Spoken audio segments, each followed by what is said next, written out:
You're watching EAC News. Thanks for joining us. Now for a look at the news making international headlines this Thursday, the 5th of April.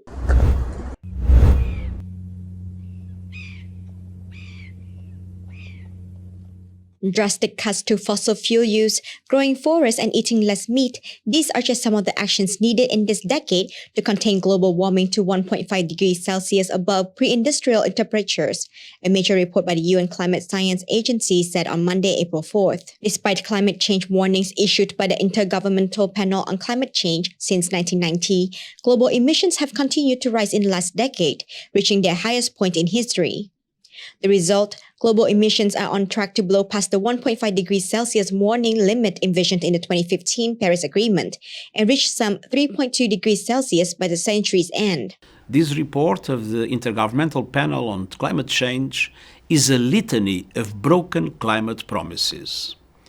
It is a file of shame, cataloguing the empty pledges that put us firmly on track towards an unlivable world. We are on a fast track to climate disaster. Major cities underwater, unprecedented heat waves, terrifying storms, widespread water shortages, the extinction of 1 million species of plants and animals. And this is not fiction or exaggeration. It is what science tells us will result from our current energy policies. At this point, only severe emissions cuts in this decade across all sectors, from agriculture and transport to energy and buildings, can turn things around, the report says.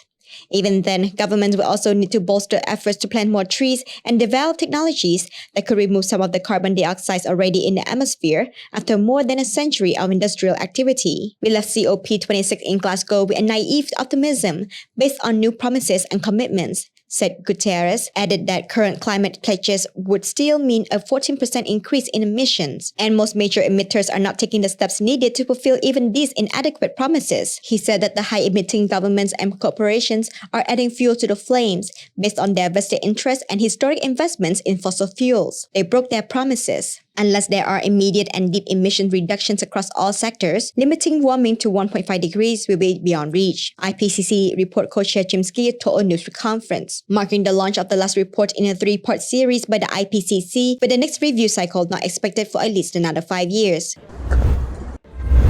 Myanmar's military continues to receive support from arms suppliers in Russia as their Southeast Asian countries' armed forces intensify a crackdown on civilians and those opposing its rule. 2 high-ranking police officers who have resigned from their position to become the latest to join the civil disobedience movement against military rule confirmed that the military cooperation has continued between Russia and Myanmar, who have signed the Military Technical Cooperation in 2018. Under the deal, Myanmar had deployed some volunteer soldiers to Russia to participate in ongoing Russia war on Ukraine. Because of these sanctions imposed on Myanmar by Western countries in the junta era, Myanmar was forced to buy weapons from Russia. According to the ex-Air Force captain, Myanmar uses Russian fighter jets to destroy resistance forces. They added the military used Russian-made M135 helicopters, jet fighters, submarines and other military Russian equipment to launch airstrikes in Myanmar, mainly in multiple ethnic states in Sangnam, Karenni and Kayang, leaving a lot of people killed and wounded. Although Russia and Myanmar have a close and important relationship, the ex-officer said that Russia would hide the support of gear it provides the Myanmar military from the public.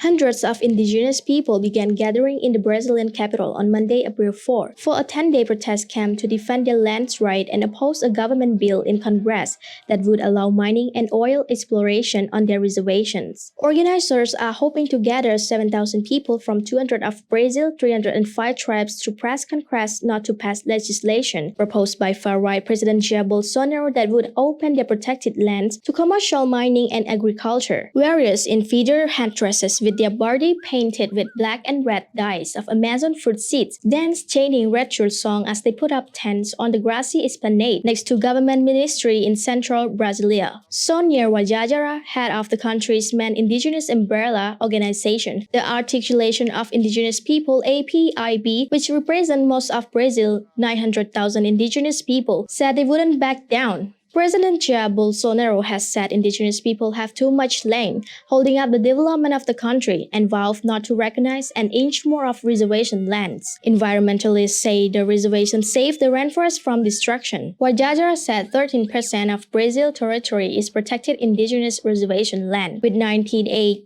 of that in the Amazon region. But 400 indigenous communities are still struggling to get their ancestral land recognized. Chief Albi Ranan said that he wanted to make it known that the indigenous people were the first inhabitant of Brazil. The world should know that they aren't that they are living history, that they are a living book. Bill 191 is being fast-tracked in the lower house of Congress by lawmakers allied to the government who accuse that it is needed to extract potash for fertilizer for Brazil grain crops that depend on import disrupted by the Ukraine war. The legislation backed by the powerful farm lobby would also allow hydroelectric dams to be built on the indigenous lands.